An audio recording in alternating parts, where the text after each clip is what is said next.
Bueno, vamos entonces a empezar. ¿Qué tal? Buenas tardes a todos. Un gusto saludarlos. Y hoy es el último de los eventos programados del ciclo Ciudades, que fue organizado por la Sociedad Central de Arquitectos y por la Facultad de Arquitectura de la Universidad de Palermo.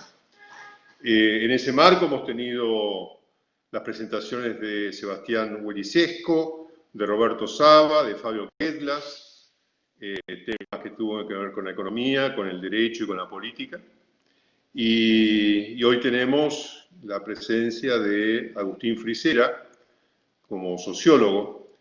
Y para presentar el tema yo quería dar un poco, para los que no estuvieron presentes en estas charlas, qué significó este ciclo Ciudades, y quizá alentado porque uno de los problemas más graves que enfrentamos en el mundo académico es que tenemos que enseñar a nuestros estudiantes viejos trucos para enfrentar nuevos desafíos. En otras palabras, tendemos a perpetuar las estructuras de conocimiento disciplinario que se han formado en torno a problemas anteriores, pero que ya no corresponden a los problemas en cuestión. Los campos que constituyen los estudios urbanos en las universidades hoy en día, desarrollo social, económico, diseño urbano, planificación comunitaria y políticas ambientales, por ejemplo, no reflejan eficazmente la complejidad de los problemas urbanos actuales. Tampoco los que constituyen estudios de arquitectura específicamente, proyectos, representación, tecnología de construcción y estudios históricos y culturales. Frente a como estas reflexiones o estos planteos que nos hemos hecho, surgió de alguna manera esta primera idea de, por un momento, dejar de lado nuestras especificidades, nuestros campos de actuación y abrir un poco esta facultad, una especie de puertas abiertas, a recibir a diferentes disciplinas o áreas de la cultura que también hacen ciudad, quizá de manera menos visible, como fue y es la economía, el derecho, la sociología, la política, etcétera, etcétera, pero que de una forma u otra colaboran o son parte, digamos, del día a día de nuestras ciudades, ¿no? Quizá desde aspectos más intangibles, pero que terminan de alguna manera involucrando, la arquitectura se termina involucrando con todo esto y deja de ser solamente cuestiones de orden físico o tangibles, sino que son influenciados por estas ramas, digamos, de la urbanidad y del urbanismo. Hoy tenemos la charla de Agustín Frisera, como les anticipé, la gobernanza urbana en la era digital, un título que preanuncia sin duda un tema de enorme actualidad y de mucho interés para todos nosotros. Y va a estar acompañado y moderado, de alguna manera compartiendo una charla con Fernando Díez. Agustín Frisera es director ejecutivo de Democracia en Red, democraciaenred.org, una organización que explora y actúa en el cruce entre los usos de la tecnología digital y el quehacer político. Coordinador del proyecto Causas Comunes, miembro de la Red de Innovación Política de América Latina, es licenciado en Sociología por la Universidad de Buenos Aires y magíster en Gestión Urbanística por la Universidad Politécnica de Cataluña. Ha sido director del programa Demos, Construyendo una Ciudadanía Responsable, y del programa Inmigración, Ciudad y Territorio del Centro de Política de Suelo y Valoración de la UPC, y asimismo ha trabajado como coordinador del Plan Estratégico de Recursos Musicales en el distrito de Gracia, en Barcelona. Fue presidente de la Asociación Civil Sumando Argentina y asesor parlamentario en la legislatura porteña en materias de planeamiento urbano, vivienda, patrimonio arquitectónico y descentralización. Bueno, como ya dije, el doctor arquitecto Fernando Díez. Fernando es director del Departamento de Historia y Teoría de la Arquitectura de nuestra facultad y profesor titular también de Teorías de la Arquitectura y la Ciudad y Urbanismo. Fernando estudió arquitectura en la Universidad de Belgrano y se doctoró en la Universidad Federal de Río Grande do Sul, de Brasil, y es autor de numerosos libros, incluyendo Buenos Aires y algunas constantes en la transformación urbana y crisis de autenticidad, cambios en los modos de producción de la arquitectura argentina y agenda pendiente. Es también colaborador en la sección de opinión del Diario de la Nación, donde escribe sobre desarrollo urbano y temas ambientales, y es profesor de posgrado en diversas universidades locales e internacionales. Académico, además, de 3 academias: Academia Argentina de Ciencias del Medio Ambiente, Academia Nacional de Bellas Artes y Academia Argentina de Arquitectura y Urbanismo. Bueno, le doy la bienvenida a ambos dos. Muchísimas gracias por esta presentación y que salga todo bien. Así que tienen todo para empezar. Bueno, voy yo. ¿Escuchan? Vamos. Sí, claro que sí, Agustín, bienvenido y adelante. Estamos deseosos de escucharte. Bueno, muchísimas gracias. En primer lugar, muchísimas gracias por la invitación. La verdad que un placer figurar en un ciclo con las personas que me antecedieron. Yo el ciclo lo seguí. De verdad me pareció muy variado y muy rico. Me parece que se ha dejado un montón de elementos que se pueden retomar. Y de hecho, ya con la introducción que hizo Daniel, podríamos empezar a tejer, ¿no? Yo creo que la complejidad de nuestras sociedades y de nuestras ciudades está superando largamente nuestras categorías de análisis. Creo que esa disonancia, que es un grave problema, va a ser el centro de la conversación que quiero proponerles.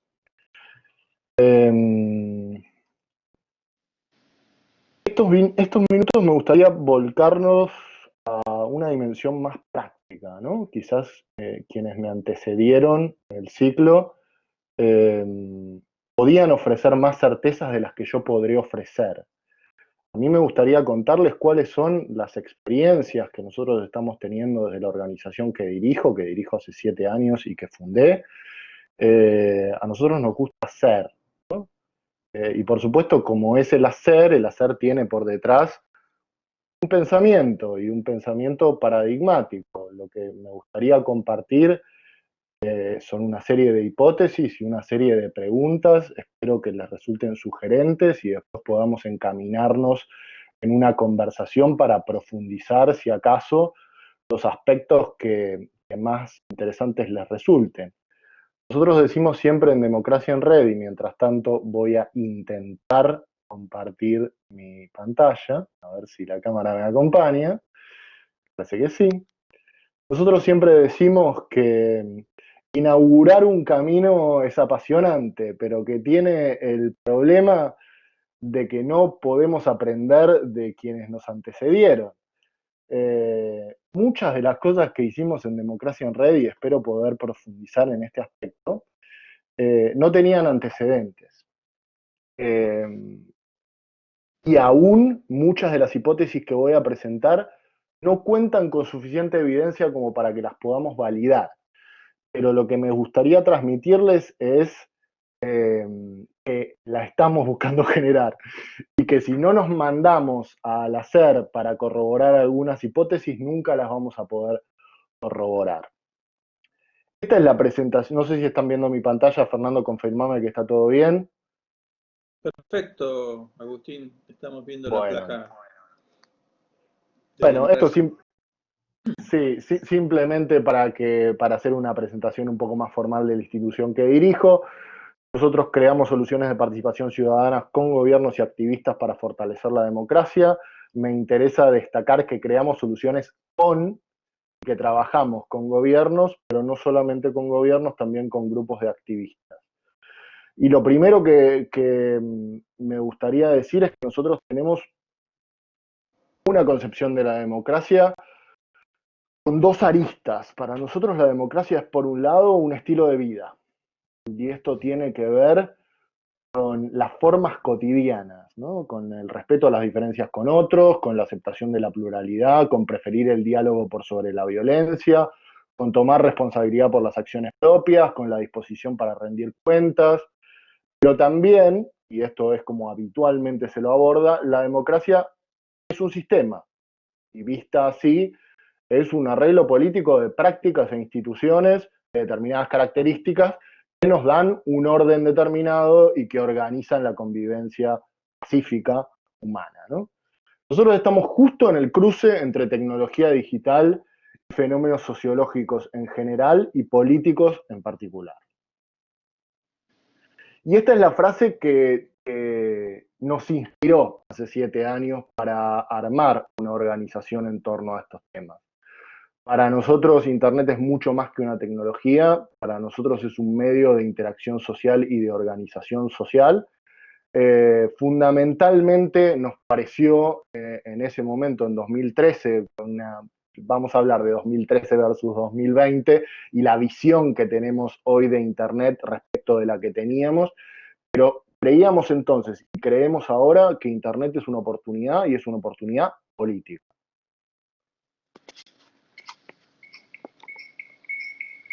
Me gustaría detenerme en el tema de la democracia como sistema y rescatar 6 imágenes que me permiten a mí explicar cuál es la hipótesis de democracia en red. La democracia como sistema nace para la administración de entornos como este, ciudades industriales del siglo XIX en Europa, que descansaban sobre una tecnología para la difusión del conocimiento que era esta, que por supuesto tuvo un desarrollo siglos antes del siglo XIX, pero que en siglo XVIII y siglo XIX explota la producción de libros usando la imprenta, y así se difundían las ideas.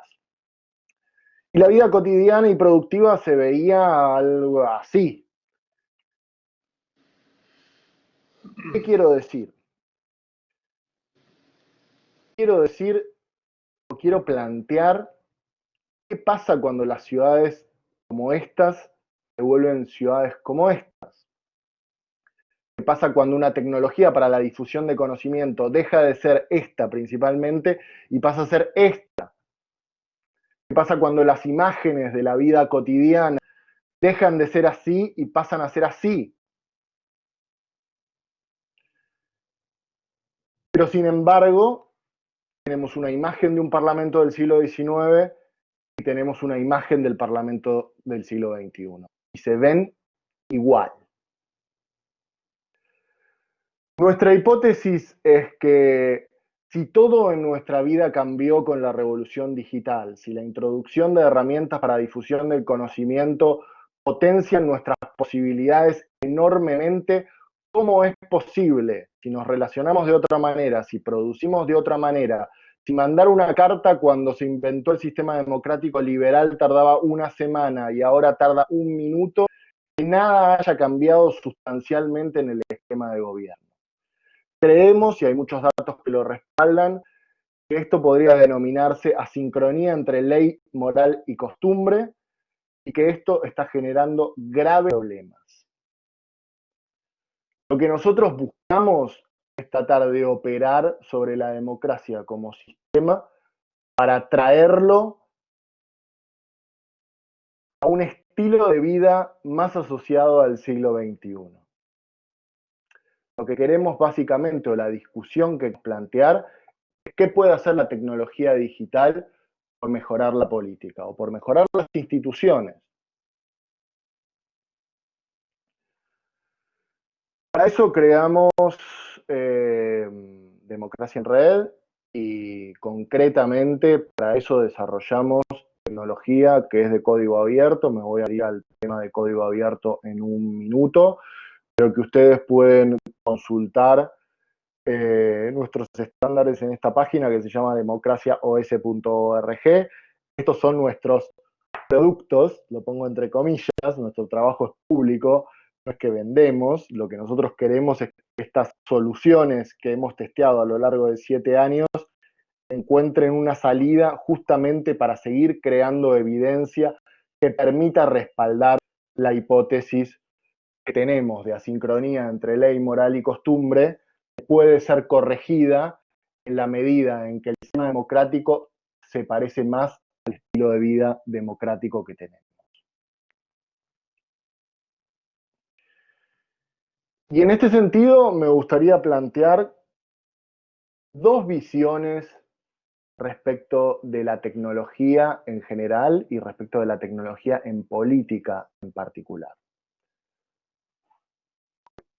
Y confesar algunos errores, algunos excesos, ¿no? Lo voy a plantear arquetípicamente como una división extrema entre quienes voy a llamar tecnoutopistas y quienes voy a llamar melancólicos. Los tecnoutopistas plantean por un lado, y en 2013 abundaban, ¿no? Decían que la tecnología iba a traer todas las soluciones que la democracia no está encontrando, que podríamos trasladar lo que hoy es físico al espacio digital, sin que esa traslación simétrica tuviera mayores problemas, simplemente era un cambio de soporte. Y quienes dicen de ninguna manera lo físico no puede ser sustituido, los parlamentos que tenemos no pueden ser cambiados, las instituciones y las garantías que hemos creado son las mejores posibles. Bueno, a mí me parece que hay dos problemas con estas visiones extremas. Primero, que son extremas. Y lo segundo, referido a los tecnutopistas, es que ignoran la potencia de los cuerpos, ¿no? Lo físico y lo digital perfectamente se pueden complementar, pero no hay manera de que lo digital sustituya a lo físico y viceversa. Sobre todo, hay una idea bastante perversa de confundir el medio o el instrumento con el fondo, ¿no? La política va a seguir siendo política, la política tiene mucho de disputa y el medio no va a solucionar esa disputa, ¿no? Por más inteligencia artificial que apliquemos. Me gustaría hablar de la inteligencia artificial en nuestro momento de conversación. Y los melancólicos, bueno, tienen un problema central, que es que las ciudades cambian, el mundo cambia, por ergo las instituciones deben cambiar. Y segundo, que deciden tirar por la borda el potencial democratizante sin precedentes que tiene la tecnología, ¿no? Me parece que ambos esquemas hablan de una vida que no tenemos.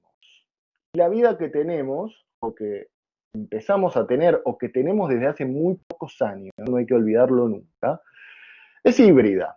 Cuando yo estoy en una plaza, estoy disfrutando de un espacio físico, pero quizás esté chateando con mi madre, por decir, y estaré entonces en un espacio físico teniendo actividad digital, y esto es absolutamente normal para mí.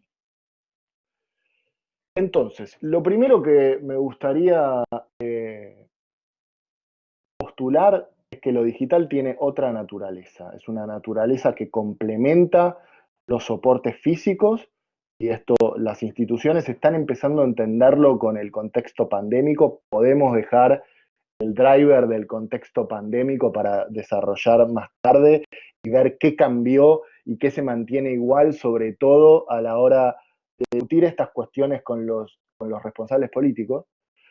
Lo online tiene oportunidades propias, hay cosas que funcionan mucho mejor que en un proceso físico y hay cosas que no se pueden sustituir de ninguna manera. Seguramente si yo estuviera en una clase ahí en la Universidad de Palermo y los pudiera ver y pudiera ver sus reacciones, se generaría un lazo que hoy no estamos pudiendo generar. Pero quizás, desde el punto de vista del registro instrumental, este mecanismo me permita llegar a más gente y permita concitar una particular atención sobre el contenido de mis palabras, que a veces se pierde detrás de lo que yo puedo estar expresando con mi cuerpo mientras digo mis palabras. Hay mucho para decir respecto de cómo se arma un trazado participativo basado en lo digital. Y tenemos un montón de aprendizajes que podemos compartir. Básicamente, también lo dejo planteado para después, pero voy a puntear y voy a sobrevolar algunas cuestiones, ¿no? Primero, que lo digital habilita un balance entre lo sincrónico y lo asincrónico, y se puede hacer de manera natural, y si está bien planteado, estaríamos habilitando múltiples canales para la comunicación, porque acá yo podría estar compartiendo documentos, podrían estar ustedes viendo artículos o videos al mismo tiempo que yo estoy hablando, etcétera, etcétera. Otra afirmación, esta vez sí respaldada por evidencias: las agendas con este soporte tienden a rendir más, y esto tiene que ver con la instrumentalidad que el formato propone, Hay muchísimos papers que respaldan la afirmación de que aumenta la productividad, que está bien concebido un dispositivo participativo basado en lo online, aumenta la calidad de la colaboración y hasta la aplicación de los participantes. Y esto sin hablar de factores prácticos, ¿no? Como ahorro en costes y en tiempo, y la federalización de los procesos. ¿No? Todo sucede, y esto lo estoy viendo porque estamos trabajando con procesos de gobierno abierto en varios países, ¿no? Procesos que se realizaban antes físicamente en las ciudades capitales, y ahora participa mucha más gente de todo el país en igualdad de condiciones en Colombia que quien está en Bogotá. Esto es la primera vez que lo vemos y es definitivamente democratizante. Pero para mí la principal oportunidad que nos brinda la tecnología, y esto también lo podemos profundizar después, y espero que sea bien entendido, es una oportunidad de acceder a gente que puede participar. El gran problema de todos los dispositivos participativos, estas nuevas herramientas para gobernanza, que las podremos profundizar después, están incluso instituidas constitucionalmente en un montón de distritos, para empezar en el nuestro, en la ciudad de Buenos Aires, es conseguir la gente que participe y que llene de vida esos espacios. Bueno, según nuestra experiencia de estos últimos meses, el hecho de que tengamos en nuestros bolsillos y tan a mano dispositivos como estos nos da una ventana de acceso que les diría que es la principal oportunidad que la tecnología habilita. No la única, me refería a otros aspectos, pero a mí me parece que es central el hecho de que ahora podemos llegar a donde antes no podíamos llegar, lo cual resulta contraintuitivo, porque seguro me van a preguntar después por la brecha digital y por quienes no pueden acceder. Lo que yo les puedo decir desde la práctica y desde el testimonio es que los procesos que estamos conduciendo o a los gobiernos a los que estamos asesorando nunca tuvieron tanta variedad y cantidad de participantes. Para pensar.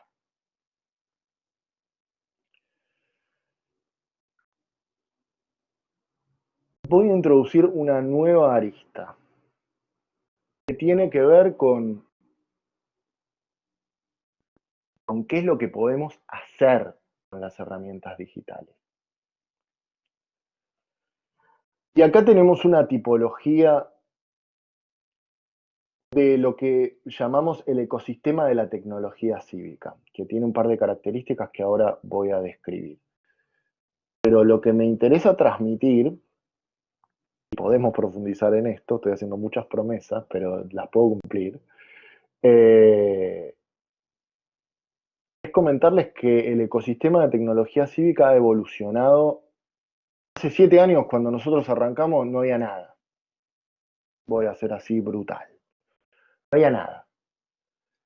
Sin embargo, en estos últimos 7 años, el ecosistema ha crecido un montón a nivel global y tiene un particular e interesante desarrollo en nuestra gestión. Podríamos hacer hipótesis respecto de por qué en América Latina ese ecosistema es tan vibrante, y seguramente las falencias que tienen algunos de nuestros gobiernos será parte de la explicación. Seguramente el ecosistema de financiación para estos intentos también puede ser parte de la explicación.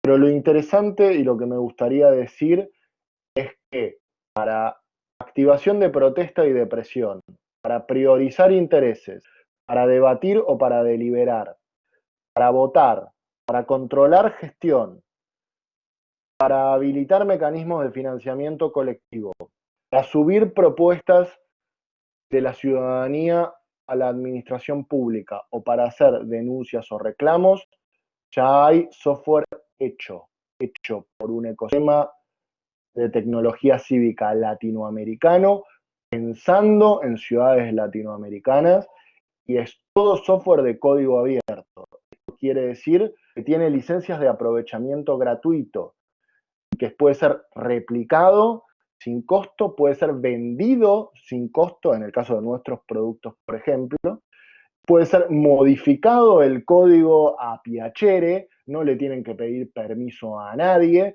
el trabajo es 100% público y esto existe por el esfuerzo de muchísimas personas que trabajamos con esta filosofía. Entonces, cuando escuchen ustedes, quizás de algún gobierno, de alguna ciudad que necesita establecer nuevas vías de contacto, volviendo al principio, para dar a su sistema democrático un poco de oxígeno, acercándolo más al estilo de vida del siglo XXI, hay una caja de herramientas construida que cualquier gobierno puede usar sin pedirle permiso a nadie. Sigo. Sin embargo, hay algunas cosas que hay que cuidar. Y esto que les comparto son 4 criterios que son los primeros que yo discuto, por ejemplo, con un intendente, un alcalde. Nosotros trabajamos en varias ciudades latinoamericanas. Y aunque les parezca increíble, siempre tenemos que repasar estos 4 puntos a la hora de arrancar un trabajo. El objetivo es central. ¿Qué queremos lograr con la participación? Y profundizo medio minuto.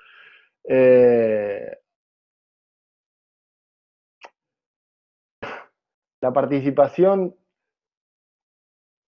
puede tener que ver con algunos temas en los que se puede participar y en los que no.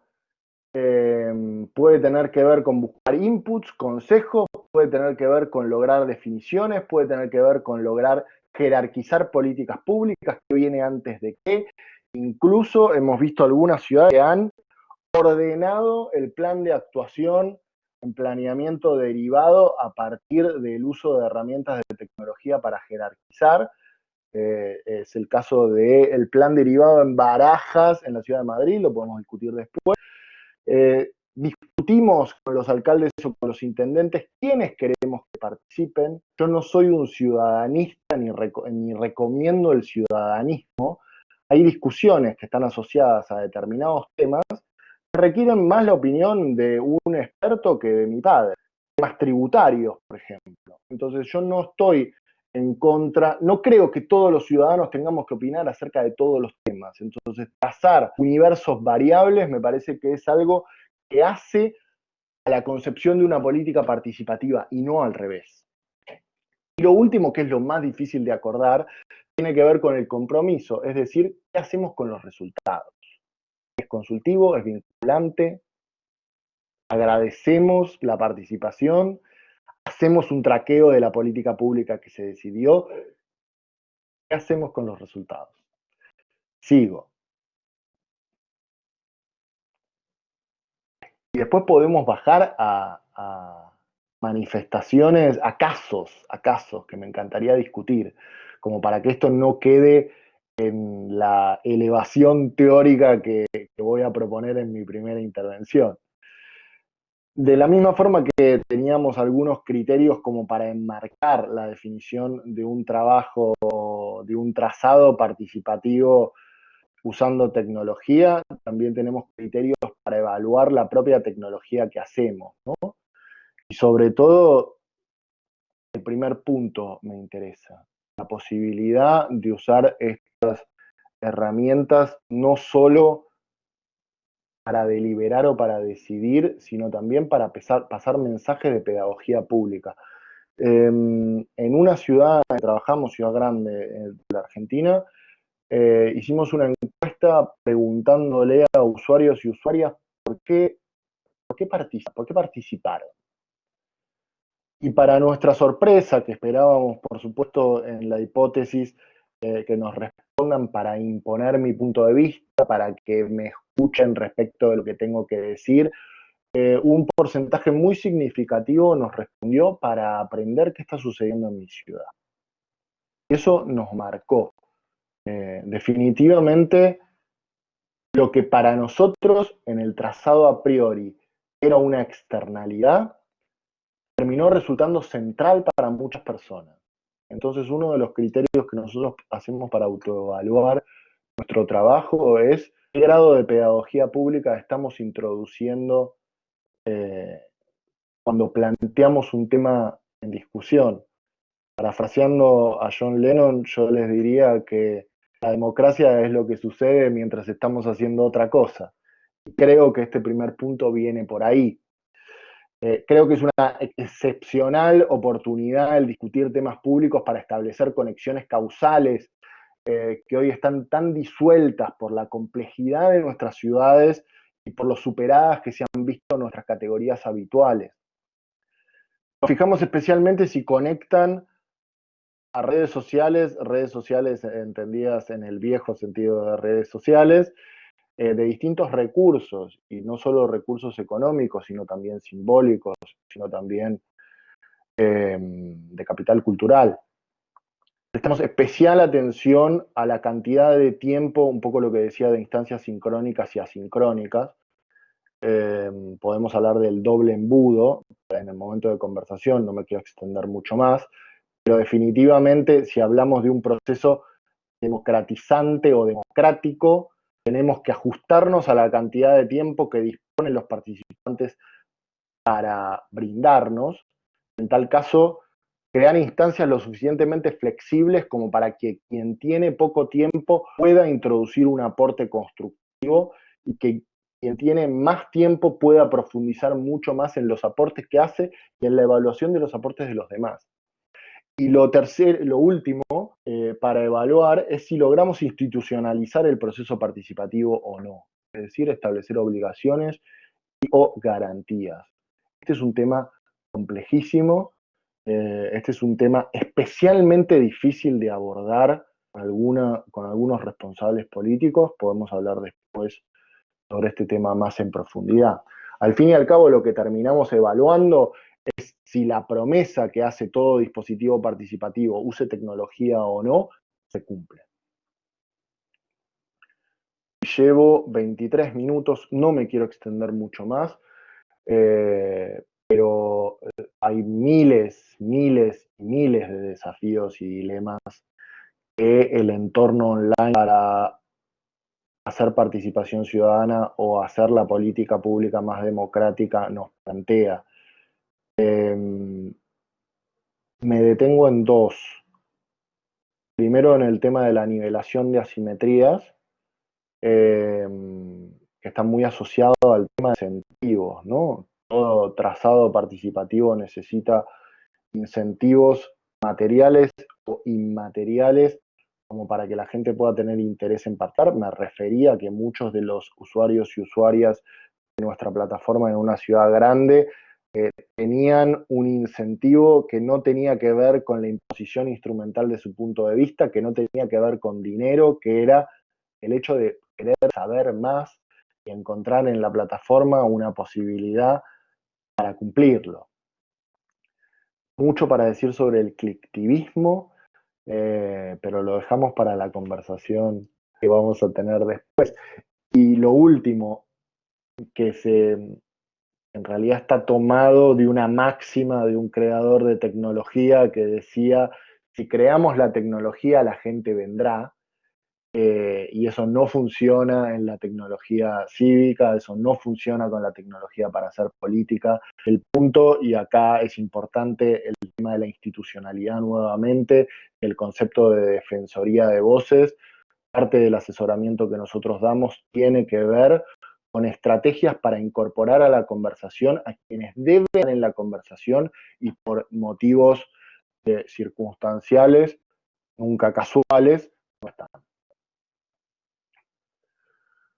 Hay algunas técnicas por detrás que vale la pena tener en cuenta a la hora de usar tecnología o a la hora de pensar en usar tecnología para participación ciudadana, que tienen que ver con los votos, si los votos son públicos, secretos, qué implicancia tiene cada uno, qué posibilidades técnicas tiene cada uno también.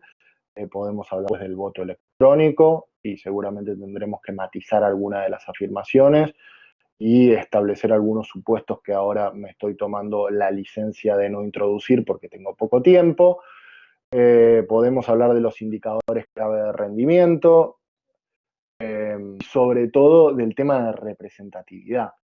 Los resultados son representativos en un proceso participativo digital, en un proceso participativo en general. O lo agarro de otra manera. ¿Cómo hacemos para que los resultados sean representativos? Y ahí me gustaría, y esta es como la gran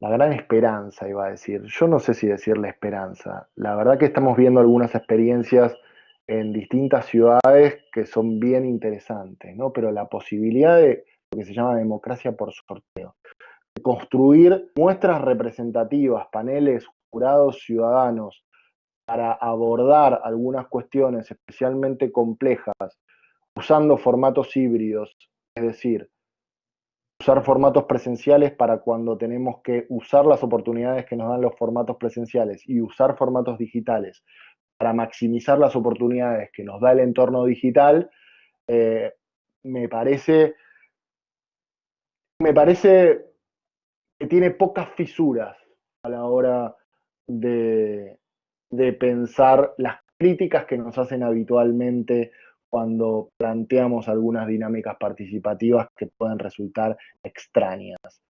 Tenemos algún problema con el nombre, que en inglés puede quedar más lindo, ¿no? Porque usan la expresión random, pero acá democracia por sorteo como que les aterra a los decisores políticos, decimos democracia por sorteo y de repente hay silencio en la sala. Estoy terminando. Al fin y al cabo, de lo que trata, y por eso vuelvo a la idea del estilo de vida y del sistema y de la sincronía que tenemos que lograr entre ley, moral y costumbres, nuestra hipótesis principal, y estamos tratando de producir evidencia en distintas ciudades en las que trabajamos para corroborar esta hipótesis, es que estas herramientas ayudan a incrementar la legitimidad de un gobierno representativo. Y si efectivamente logramos comprobarlo, seguramente, volviendo al tema de los incentivos, habrá muchos más incentivos para los decisores políticos a la hora de introducir este tipo de herramientas y técnicas en la gestión pública. Voy a sobrevolar en los 2 minutos que me quedan algunos debates que faltan. Se resolvió en Argentina de manera muy rápida la adscripción, voy a decirlo así, de Internet a los servicios públicos. A mí me parece que es una decisión esencial y en la política pública el esencialismo no siempre está acompañado de eficacia o de eficiencia. Es una decisión que puede tener costos, pero definitivamente si nosotros planteamos un esquema en donde lo digital nos sirve para tomar decisiones públicas, hay que encontrar maneras de garantizar acceso. Y esto es lo que quiero decir. No podemos pensar que por firmar un decreto que dice servicio público estamos garantizando acceso. Me parece que es una discusión ausente. Sigo. Y acá me metería, voy a sobrevolarla, nos metemos después. Pero el tema de la baja digitalización de los sectores vulnerables, ¿no? Una cosa que para mí no tiene tanto que ver con la infraestructura, sino con capital simbólico y con un criterio racional de jerarquización a la hora de decidir en qué usan esas personas sus planes de datos. Y en tal caso, voy a dejar esto planteado, me parece que hay que habilitar políticas de cero rating, es decir, como hacen algunas operadoras con WhatsApp, que no cobran el consumo de datos a través de WhatsApp. Me parece que es hora de plantear algunas políticas de cero rating, por lo menos para estar en contacto con determinadas instituciones, llámese la escuela, y que eso no consuma los planes de datos. Y lo último, los fenómenos que tienen que ahora están muy de moda hablar de la infodemia, la desinformación, la intoxicación informativa, etcétera, etcétera. A mí me parece que no hemos sido educados para socializar en el entorno online. El entorno online llegó a nuestras vidas sin manual de instrucciones. Me parece que es indispensable involucrar a la escuela en la discusión, sobre todo en temprana edad. Podemos hablar largo sobre este tema, que es un tema muy importante, pero lo que nos está empezando a mostrar Internet respecto del entusiasmo que teníamos en 2013 de la herramienta democratizadora que lleva el saber a todos lados, es un costado oscuro en donde podemos tener serios problemas si no sabemos Si no sabemos usar la herramienta que tenemos enfrente, muy probablemente la herramienta nos domine a nosotros. Y esto tiene que ser abordado desde la política pública y desde la escuela en particular. Lo importante, o lo que me gustaría dejar para el final, no se puede digitalizar lo físico. Lo online es otro lenguaje, un lenguaje que tiene oportunidades, pero que tiene códigos propios. Podemos discutir si la democracia está en jaque o no. Yo voy a poner algunos datos de en muchos países que corroboran esta hipótesis. Pero lo que más me interesa es la discusión acerca de qué hacemos con la democracia que tenemos. Y lo último, que puede resultar contradictorio, a pesar de que nosotros hacemos herramientas digitales y hacemos herramientas digitales para intervenir en política en particular, nunca nos van a dar las herramientas digitales lo que un proceso político puede generar, descargar la política sobre lo digital, sobre Internet o sobre la inteligencia artificial para lograr consensos, es una ridiculez. La definición de objetivos, de universos de participantes, la identificación de incentivos y la decisión política para lidiar con los inputs corresponden a responsables electos por soberanía popular. No hay que poner a las tecnologías en el centro, ni permitan que los participantes o los políticos las pongan en el centro, porque son solo un complemento. Lo voy a dejar acá y esperemos poder profundizar en algunos de los aspectos que tuve que presentar a veces a muchísima velocidad, pero me interesa especialmente la conversación que pueda surgir ahora. Muchas gracias. Bueno, muy a toda velocidad, como vos dijiste, pero dijiste muchísimas cosas y nos transmitiste no solamente, digamos, un panorama de algo que ya existe, sino de todo lo que podría existir, ¿no? Es decir, uno se queda con la impresión de que hay, así como las cosas cambiaron de una manera mucho más veloz a lo que uno se imaginaba en la última década, todavía ese cambio puede ser mayor todavía, aún, ¿no? En la próxima. Yo tengo digamos, algunos comentarios para hacer, mientras voy viendo si se genera alguna pregunta en la pantalla. Pero el primer comentario que quería hacer es pensar en algún tipo de ejemplos que puedan vincularnos con situaciones concretas.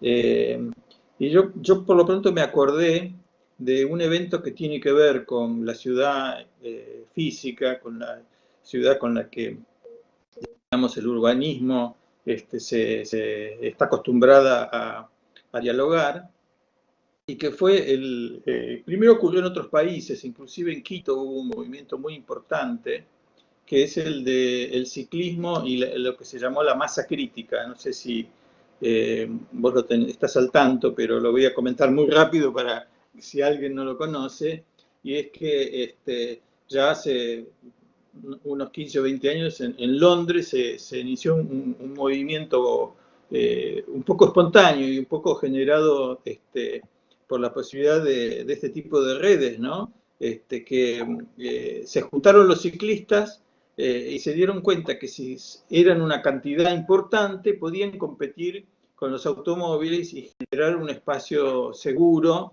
y dominante, digamos, de apropiación del espacio de las ciudades que estaba ganado por los automóviles. Y eso fue generando movimientos en distintos lugares, y acá mismo hubo un movimiento de masa crítica que era esta salida de 200, 300, 400 ciclistas que se unen y ocupan el espacio público de una manera en que directamente se interrumpe el tránsito, es decir, que generan un tipo de posibilidad que no es, digamos, de arriba para abajo, es decir, hacer funcionar mejor las instituciones que ya existen, ¿no? Que digamos, abren la posibilidad de que participe la gente, sino que es la creación de un movimiento, de una ocupación del espacio público de abajo hacia arriba, por decirlo así, tanto que colaboró, yo creo que en buena parte, a que en muchas de estas ciudades se generaran sistemas de ciclovías importantes, ¿no? No sé si este ejemplo te sirve para hacer alguna conexión con el espacio físico de la ciudad. Sí, voy a ver si puedo dar algunos más. A mí me parece que respecto de lo que vos decís, Internet ha habilitado o ha bajado los costos de algo que siempre estuvo habilitado, que es la construcción de comunidades. Lo que pasa es que ahora tenemos muchas más oportunidades y mucha más facilidad para constituirlas, ¿no? El hecho de masa crítica, de la cual yo participo o participaba cuando la vida era normal, es uno de ellos, pero podemos ir a ni una menos. Responde casi al mismo principio de encontrar personas que chavalen con determinada idea y se junten para presionar sobre algo, ¿no? Y ese me parece que es un caso mucho más impresionante, el de masa crítica, que tiene cierto color en la ocupación del espacio público, pero que no tiene el grado de masividad que ha tenido ni una menos primero y la marea verde después específicamente en torno a una política pública en principio. Me parece que lo que pone de relieve Internet es algo que ya estaba sucediendo, pero que Internet potencia, que es la constitución de identidades políticas precarias y contingentes, es decir, que tienen que ver con determinado contexto y que tienen que ver con determinado momento. Entonces, yo podré ser, ya no me defino como militante de un partido político o votante de un partido político, sino que me defino como persona que adscribe a la causa feminista, ecologista y después a 65 causas más que puedo nombrar, que no necesariamente están representadas simétricamente por los partidos. Entonces, la identificación política ha tendido a ir hacia las causas y menos hacia las estructuras, y esto es parte del problema que tenemos.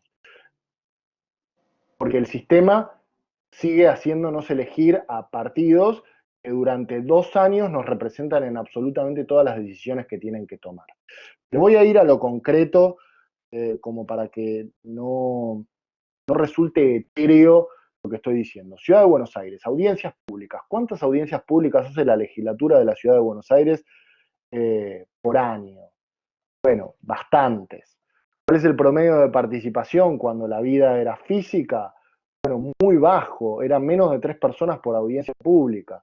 La audiencia pública que está instituida es la oportunidad de decirle a nuestros representantes frente a determinada propuesta que quieren hacer, qué piensa la ciudadanía, ¿no? Y libremente se presenta, cuando era físico ahí en Perú 160, una persona y dice, bueno, yo pienso esto otro. Nosotros creamos un software específico para que esa audiencia pública se pueda emular en un entorno online, y la experiencia es mucho más positiva que esos diálogos, discúlpenme, esos diálogos semiautistas que se daban en las viejas audiencias públicas. Nuestra propia constitución en Ciudad de Buenos Aires, pero hay muchísimas otras ciudades en la Argentina y en la región que lo promulgan, establecen el carácter participativo de los presupuestos, ¿no? El presupuesto participativo, vamos a decirlo mal y pronto, en Ciudad de Buenos Aires tiene otra configuración por el texto constitucional, pero no me voy a meter ahí. ¿Por qué no habilitamos, además, el presupuesto participativo establece una serie de propuestas que hacen ciudadanos, que elaboran con la administración pública y que se someten a una votación general para ser jerarquizadas, es decir, cuáles van a ser las prioridades de inversión pública en determinado distrito? Eso se hace con urnas físicas habitualmente, cuando la vida era más así, y nosotros en varios lugares, y tenemos un estándar desarrollado para eso, sumamos a la urna física a la urna digital. ¿Qué pasa? Participa más gente. La gente que participa puede documentarse mucho mejor respecto de cuáles son los proyectos que se tratan, porque se puede arquitecturar la información en niveles, bla, bla, bla. Es el sentido común, que si antes teníamos una vía que era una urna física para votar y a esa misma vía la complementamos con una nueva vía, la cantidad de personas a las que podemos acceder va a ser seguramente mucho mayor. Congreso de la Nación Argentina, artículo medio etéreo, 114 bis del reglamento interno, establecía la elaboración colaborativa de la normativa, pero no decía cómo. Bueno, nosotros creamos un software y también es un estándar que está abierto y que es público para que eso que decía del artículo 114 bis, que se refería a unos foros virtuales medio raros, sea posible. Algo parecido a lo que hace Google Doc cuando tenemos documentos colaborativos o abiertos a comentarios, pero para interrelacionar, en este caso, a expertos o a personas con expertise con representantes públicos. Mencioné 3 ejemplos claros que tienen normativa por detrás, que tienen cierta costumbre y que fueron la gran esperanza de muchos constituyentes a la hora de instituir democracias participativas en distintas ciudades. Y lo dejo acá, tengo más cosas para decir, pero sigamos. Bueno, sí, nada, no quiero sumar algo porque quiero dar, la verdad es que se me ocurren un montón de cosas para preguntarte, pero voy a tratar de canalizar las preguntas que están escritas acá en el diálogo. Una es que hace Federico Beis, es si hay experiencias avanzadas en otros países de estas plataformas. Y la pregunta que hace Laura Rafaglio es si podés comentar sobre estrategias para lidiar con el problema de la asimetría. Sí, a mí me... A ver, que puedo dar una discusión, puedo dar una respuesta tan larga que qué hora es.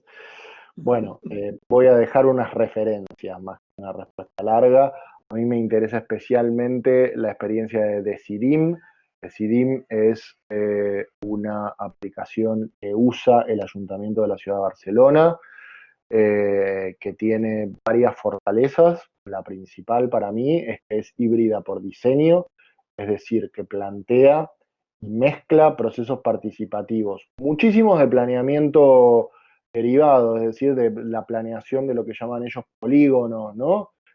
Actuaciones en manzanas o en algo que, actuaciones conjuntas, ¿no?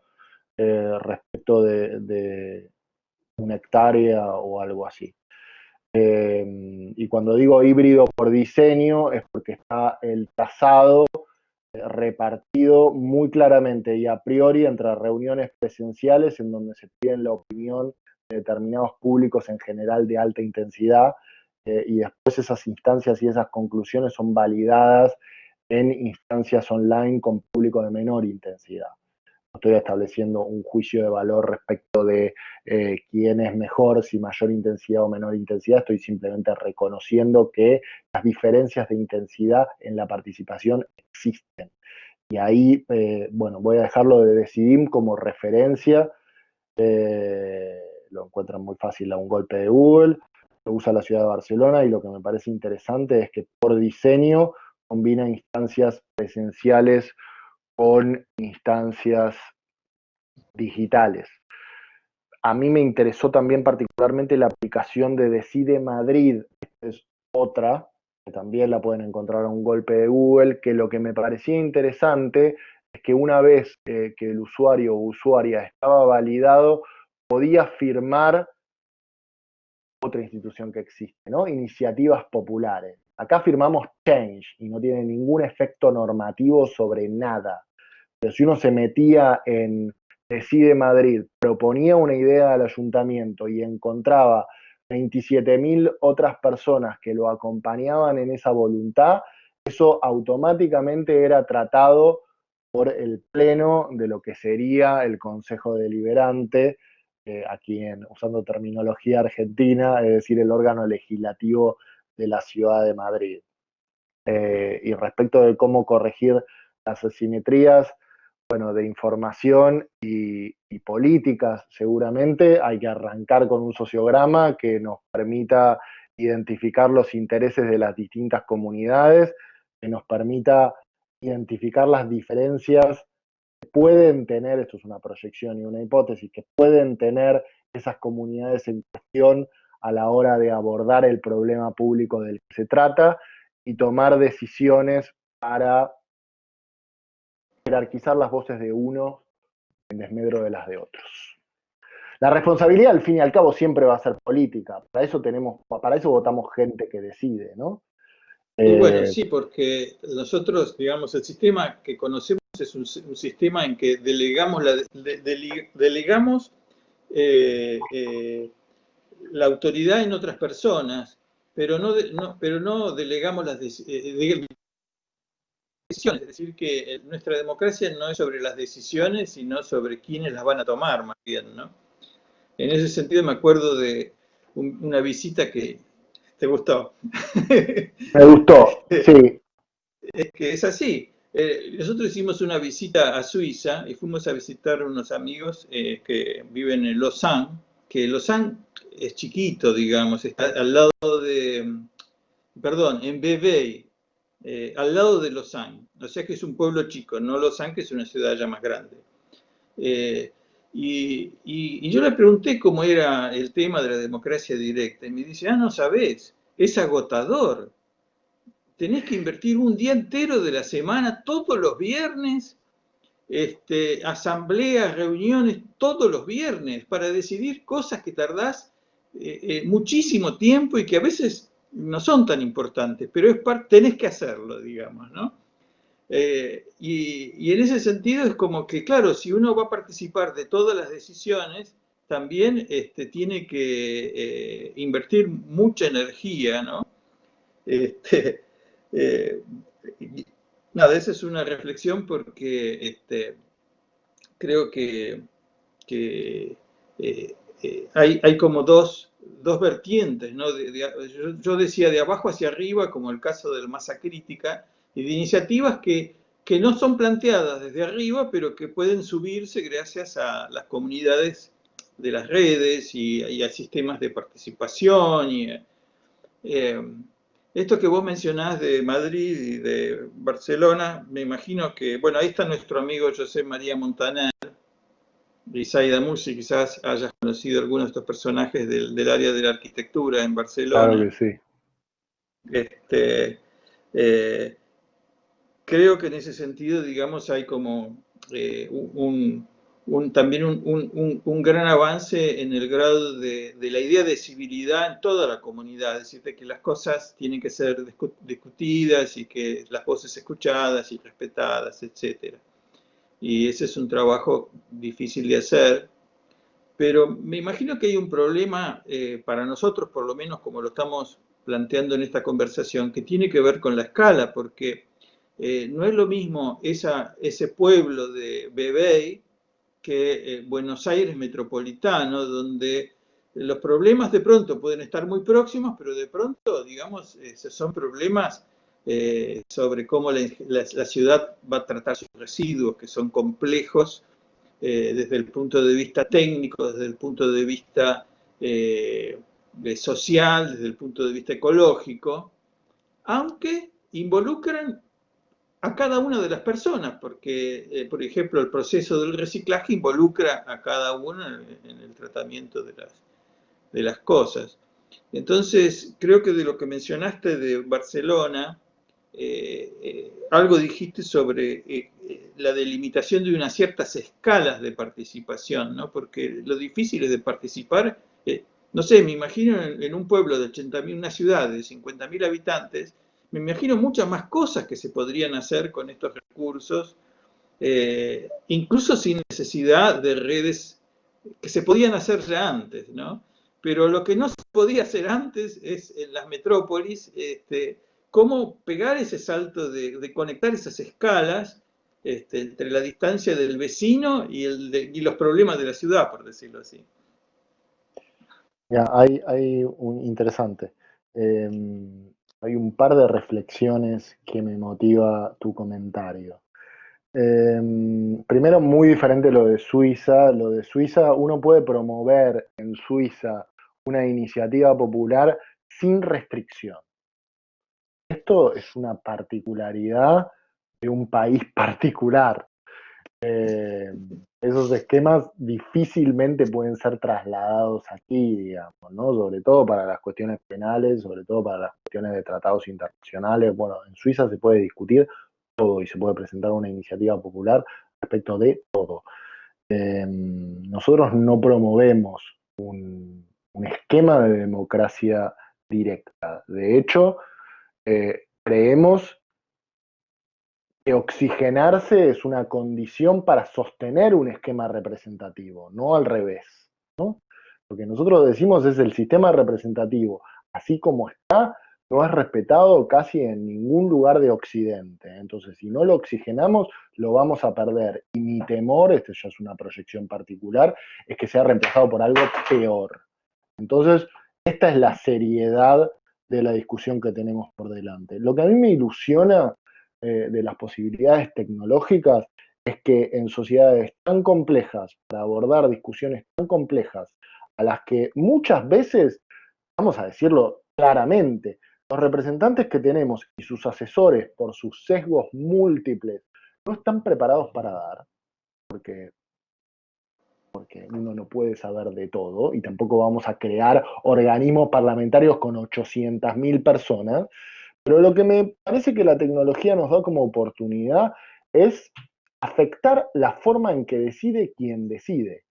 Y en tal caso, aportar el conocimiento que hoy en las instituciones falta y que la sociedad civil tiene en universidades o en barrios o en los usuarios. Yo creo que yo creo que vos podrías discutir cuestiones metropolitanas de manera participativa y que ahí la tecnología te puede ayudar a organizar ese enorme caudal de información. Eh, ¿Y por qué no han funcionado? Por supuesto, lo del reciclado tiene que ser abordado con cuestiones, con criterios técnicos. Y yo no estoy diciendo que no, estoy diciendo que hagamos un panel justamente en donde exista ese expertise técnico y lo contrastemos con un panel ciudadano que al fin y al cabo va a ser el destinatario de esa política pública trazada con criterios técnicos. Y seguramente en ese encuentro podamos sacar conclusiones respecto de por qué no ha funcionado lo que ya se ha propuesto y qué posibilidades tiene de funcionar lo que vamos a proponer. También hay mucha literatura respecto de cómo se acerca a la factibilidad una política pública en la medida en que es abordada a partir de un proceso participativo. Me parece que esa herramienta, que esa evidencia no debería ser descartada sin más porque nos parece que los criterios técnicos son más importantes que los criterios del usuario o los criterios ciudadanistas. Lo dejo acá. Pero bueno, se plantean muchas veces los temas de participación como la presentación de opciones, ¿no? Que a veces se sospecha que pueden estar un poco manipuladas, por decir así, ¿no? Pero ahí es donde otra vez la tecnología te da una oportunidad. Vos podés manipular a paneles ciudadanos de 25 personas. Si tenés 6.000 personas opinando o 60.000 opinando por internet, ¿cómo haces para coordinar esas voluntades? Ahí el gran número te derrota.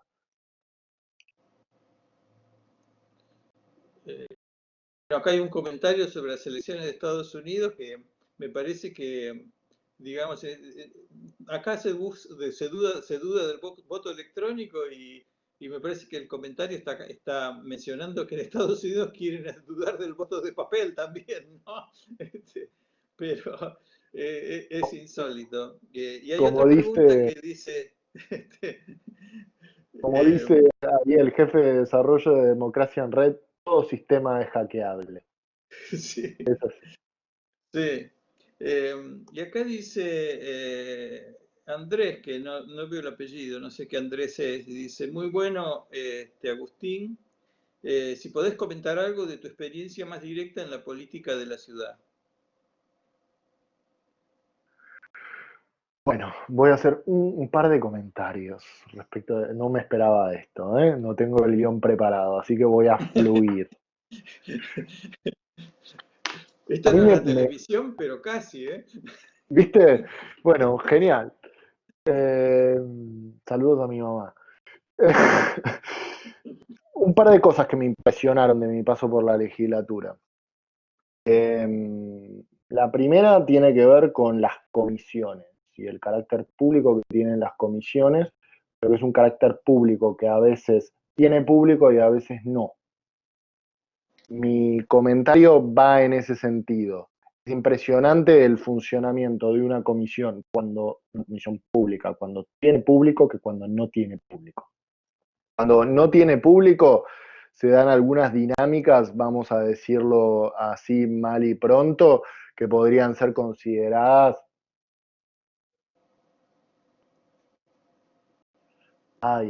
qué calificar, que podrían ser no del todo leales, vamos a decirlo así. Pero cuando hay público, hasta los legisladores argumentos, dan argumentos que pueden estar contrapuestos entre sí, pero son argumentaciones razonadas, son objeciones que tienen una respuesta, nos puede gustar o no, pero ahí está la respuesta. ¿A qué quiero ir con esto? Que cuando nosotros ponemos ojos donde habitualmente no hay ojos, ese mismo espacio cambia cualitativamente. A veces incluso hacíamos participar como público a personas que no eran público espontáneo para afectar la forma en que funcionaba la comisión pública. Entonces, eso también la tecnología podría habilitar y ya no hay excusas para esto, mucho más desde que nos pasamos al contexto de vida online forzosa. No puede ser que no haya ojos donde tiene que haber ojos. Eso no tiene costo y tiene que estar. Seguramente lo que veremos es que va a afectar el comportamiento de nuestros representantes públicos. Lo segundo que tengo para decir al respecto es que en la legislatura de la Ciudad de Buenos Aires se tratan por semana una cantidad de temas que no son recogidos mediáticamente en casi ningún lado y que me parece que se podría hacer mucho más para que ese tipo de decisiones que se tomen sean más, aunque sea socializadas. Me parece que se podrían encontrar formatos más modernos para dar a conocer lo que efectivamente se legisla, se hace, se quiere proponer, etcétera, etcétera. Y lo dejo acá. A mí me parece que hay muchísimo para trabajar en materia de iniciativa popular. ¿Cómo puede ser que una ciudad de Buenos Aires haya tenido en su historia tan poco uso de esa herramienta? Para los constituyentes fue central. Siguiendo con el tema de la ciudad de Buenos Aires, y se mencionaba en la introducción, lo decía Daniel, que yo trabajé en un distrito descentralizado de Barcelona. Me parece que tenemos que rediscutir el entusiasmo que tenían los constituyentes de la ciudad de Buenos Aires a la hora de proponer el esquema de las comunas que tenemos, que es muy diferente al de Barcelona, por cierto. Dije iniciativa popular, ya hablé antes de las audiencias públicas. Creo que podríamos revisar la experiencia de BEA Elige, siempre manteniéndonos en nuestro distrito, ¿no? Que tiene algunos arriba y algunos abajo. Eso para el carácter participativo de las decisiones presupuestarias, que me parece que podría hacerse mucho más. Y yo tengo como particular, yo creo que la potencialidad de algunas intervenciones urbanísticas para este tipo de temas es gigantesca, ¿no? Esquemas de planeamiento participativo me parece que pueden encontrar del otro lado, si constituimos paneles ciudadanos, por ejemplo, de manera aleatoria, que pueden introducir un montón de información para quien tiene que decidir, y después quien decide, decide, y se hace cargo de esa decisión. No estoy diciendo que hay que imponer en un panel ciudadano una decisión, estoy diciendo que hay que dar información para elaborar mejor esa decisión. Me parece que pueden introducir saber muy valioso, y me parece además que ese tipo de intervenciones en nuestra ciudad pueden concitar mucho interés de tipo periodístico, mediático y ciudadano. Entonces, como a la hora de pensar las modificaciones que vamos a hacer sobre nuestros espacios, especialmente el espacio público, me parece que se podría hacer mucho más de lo que hoy se hace. Bueno, es un problema también para el caso de Buenos Aires. Ahí confesó el que hizo la pregunta quién era Andrés Bortagaray. Un abrazo, Andrés. Pero para el caso de Buenos Aires me parece que le pasa lo que le pasa a las grandes capitales, ¿no? Ahí te devolvió el saludo. Que es que, por ejemplo, los diarios nacionales, como se editan en la gran capital, discuten temas nacionales y finalmente los temas de la ciudad no alcanzan a tener una visibilidad ni un lugar de discusión, ni siquiera hay una sección, no hay un diario local, como de pronto lo puede haber, no sé, en Rafaela o en Río Cuarto. Digamos que hay un diario local donde aparecen noticias locales y donde se discuten problemas locales y quedan expuestos, no sé, las buenas y las malas prácticas de gobierno. Pero parte de coincido con lo que decís, pero parte de la revolución digital lo que nos está mostrando es que ya no necesitamos a los grandes diarios para que la información fluya, y de hecho estamos viendo mucho más cómo los grandes diarios están detrás de la información de lo que sucede en redes sociales que al revés. No estoy diciendo que en las redes sociales fluya siempre información de calidad, pero que el rol del periodismo tiene que ver con contrastar esa información que fluye por las redes. Pero en ese sentido sí que hemos visto cómo se han cortado ciertas intermediaciones tradicionales. Si crecemos en las redes, los diarios lo van a agarrar. Sí, sin duda. Bueno, ahora no me llegan preguntas, así que voy a volver a las mías. No sé si hacemos 2 o 3 más. Tú conduces.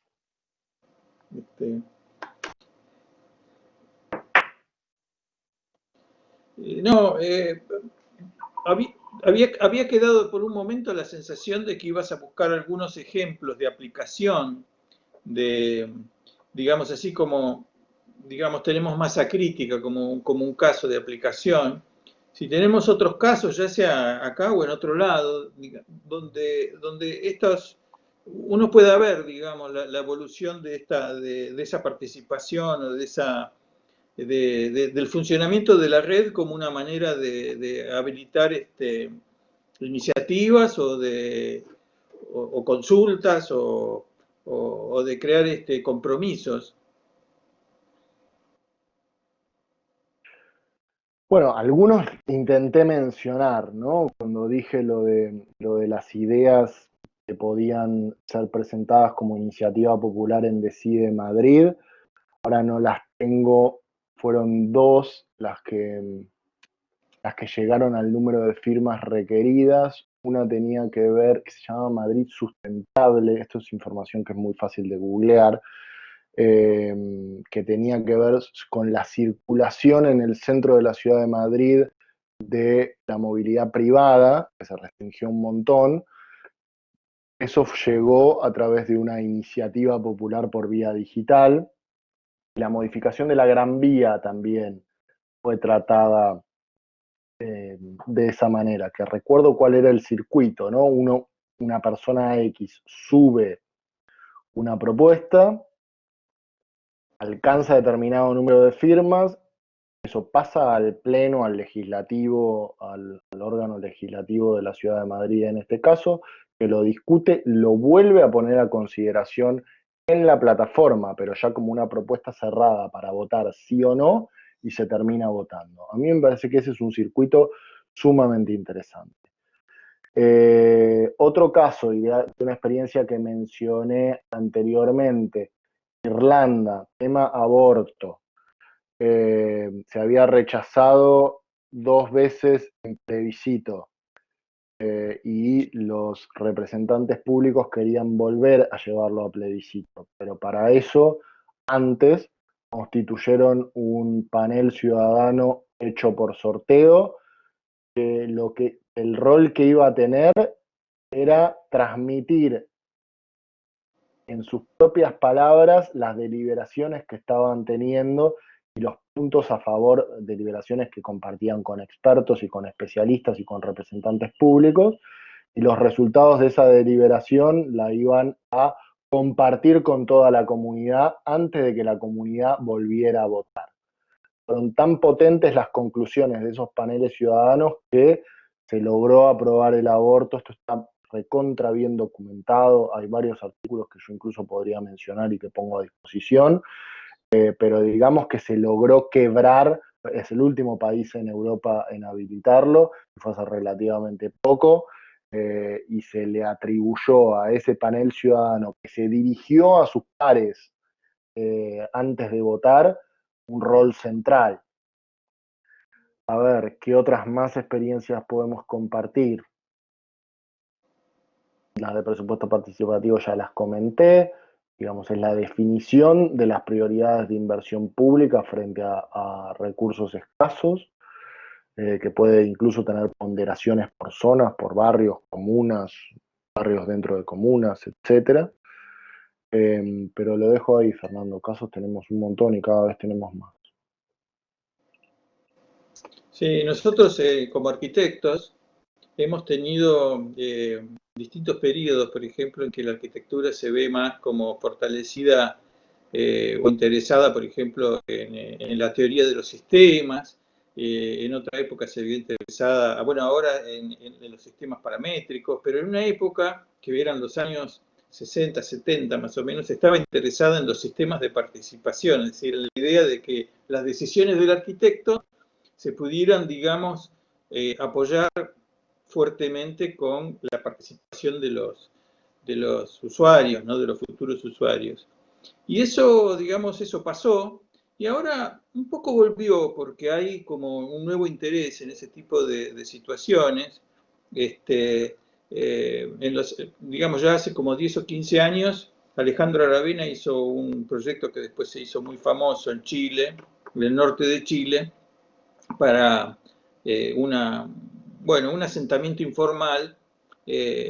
Básicamente la operación que querían conseguir era no tener que relocalizarlos en otro lado, sino conservar ese sitio donde ellos ya tenían vínculos sociales y tenían, digamos, los servicios de la ciudad, ¿no? Pertenecían a la ciudad en oposición a esos tipos de viviendas sociales en que los ponen fuera de la ciudad. Y yo recuerdo que en aquella época, que bueno, serían 10, 15 años atrás, él acababa o estaba todavía terminando ese proyecto y vino acá, que lo invitamos a una conferencia de la Universidad acá en la Universidad de Palermo. Y vino Alejandro, vino Luis Pablo Conde, que era secretario de Urbanismo en Río. Bueno, tuvimos una conversación muy interesante. Pero esos momentos más interesantes de todos que tienen estos encuentros es detrás de cuando estás antes o después y dice, no, bueno, lo de la participación es agotador, no sabés lo que ha sido.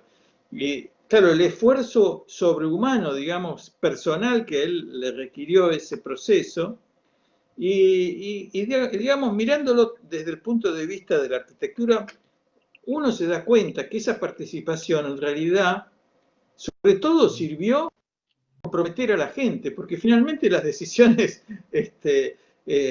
o las opciones que había no eran tantas, es decir, que desde el punto de vista de lo técnico, los recursos y las limitaciones que hay, el arquitecto mucho no podía variar, pero sí consiguió que esas personas estuvieran absolutamente comprometidas con el resultado y que cuando terminaron la obra reconocieron eso como algo propio, no como algo que había hecho otro para ellos, sino de lo cual ellos habían tenido, esa participación. Y creo que es algo importante de un proceso, ¿no? Es decir, hacer sentir a las personas que no están afuera, digamos, que no son tratadas de forma paternalista, sino que de alguna manera, en la medida de lo posible, están en la discusión de lo que les va a pasar a ellos.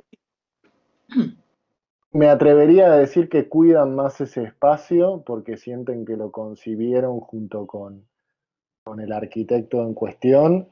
Y a eso quería apuntar exactamente, Fernando, cuando decía acercan las políticas públicas a la factibilidad.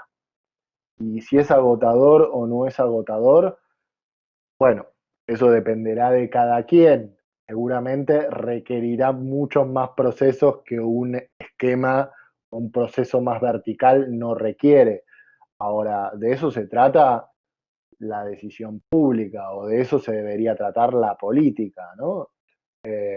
Entonces yo no estoy hablando de restricciones para el oficio del arquitecto frente a un lote, pero a la hora de pensar, disculpen mi falta de terminología, pero a la hora de pensar hacer ciudad, bueno, ahí nos estamos metiendo en una discusión mucho más profunda, que es una discusión del uso de nuestro espacio como comunidad y esa es una decisión centralmente política.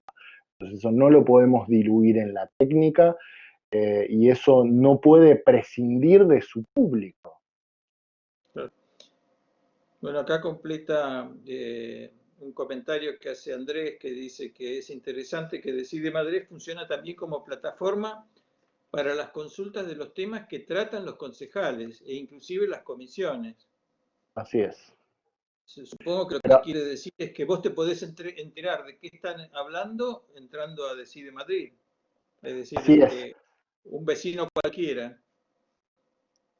Así es, pero ahí tenemos el problema, para complejizar un poco la discusión, ahí tenemos el problema de la muestra autoseleccionada, es decir, entra quien tiene tiempo. El hecho de que, por eso insisto tanto con lo de las muestras representativas, porque para poder sacar la conclusión de la gente en Madrid piensa esto frente a determinada propuesta, necesitamos construir una muestra que nos permita universalizar los resultados. Si no, vamos a tener probablemente consejos que pueden ser buenos, que pueden ser tomados, pero que si se trata de votar sí no, podemos tener un sesgo muy importante. Sí, claro, inclusive que, digamos, estas audiencias abiertas en que, entra un lobby o entra un interés o finalmente, digamos, Igual me parece mejor que nada, ¿eh? Me parece mejor que la forma de funcionar en soledad del esquema representativo. Me parece mejor sí, que claro. opine alguien, aunque tenga su sesgo, a que no opine nadie. Pero Sí, que podemos ir por más y podemos hacer una muestra representativa.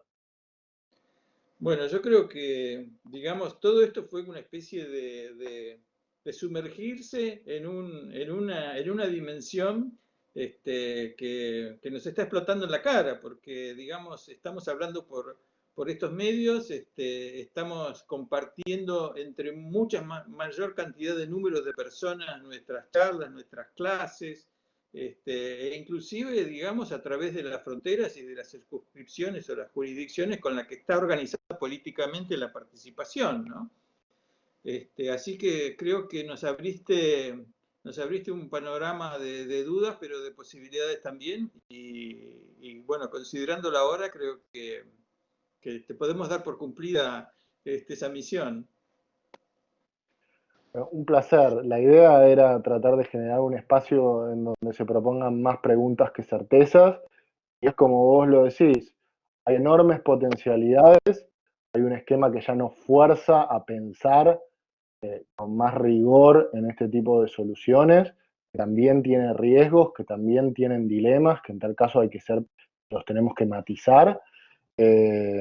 Y estos son los espacios quizás especulativos que nos van a permitir llegar a las hipótesis que después tengamos que corroborar.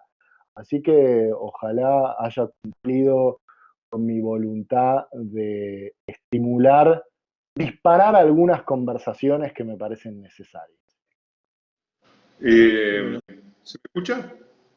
Sí, Bueno, dada la hora y la verdad que fue un caso casi único en esta serie de charlas de que se haya extendido, pero ha funcionado muy bien, la verdad, la dupla, primero, en ese sentido me felicito porque yo elegí las duplas y la verdad que hubo muy buena química entre vos, Agustín y Fernando.